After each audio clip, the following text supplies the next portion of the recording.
इतका सगळा खोकला मला येतो, तरी पण मी चहा प्यायला किचनमध्ये आले.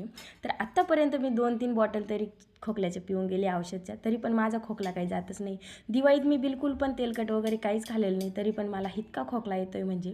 आणि नंतर म्हटलं आता चहा टाकावा, तर घेतलं पाणी वगैरे आणि पाणी वगैरे टाकलं. मी न शक्यतो आहे ना दुधाचा डायरेक्ट चहा बनवत असते, पण आज जरा पाणी टाकून बनवते, कारण दुधाचा चहा पण खोकल्यासाठी जास्त चांगला नसतो. म्हणून आज मी पाणीवाला चहा पिणार आहे.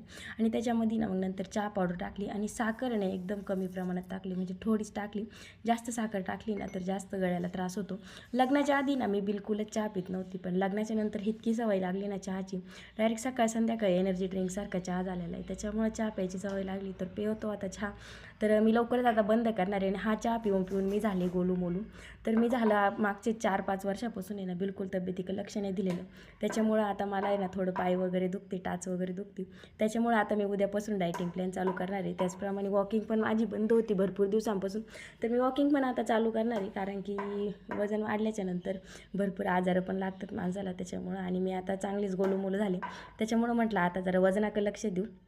आता उद्यापासून टार्गेट एकच फक्त वेट लॉस. तर ह्या चहा पावडरच्या डब्यामध्ये मी म्हणजे हा डब्बा याचा होता मखाण्यांचा, तर त्याच्यामध्ये चहा पावडर टाकली कारण जास्त प्रमाणात त्याच्यामध्ये बसत होती. तर त्याच्यानंतर आहे ना पाणी केलं होतं थोडंसं गरम, गळ्याला बरं वाटावं म्हणून थोडं पाणी पिऊन घेतलं. आणि मी थोडं गरमच पाणी पिते सध्या, कारण गळा इतका दुखतो आहे ना माझावाला, तर कधी खोकला जाईन माहीत नाही. आणि त्या खोकल्यामुळे ना मला दुपारचा असा थोडासा ताप येतो आहे खोकून खोकून.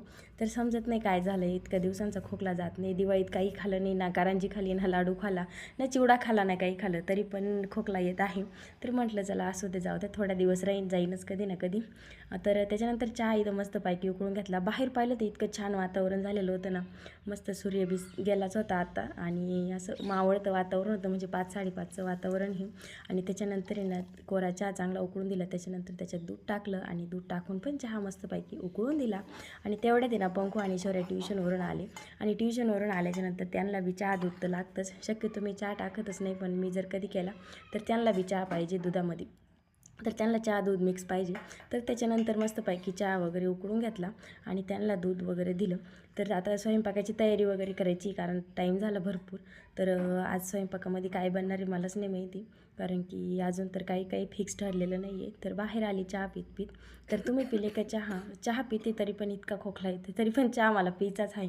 तर मी पिते चहा, या तुम्ही पण चहा प्यायला. तर चला भेटूया नेक्स्ट व्हिडिओमध्ये, तोपर्यंत बाय बाय सर्वांना.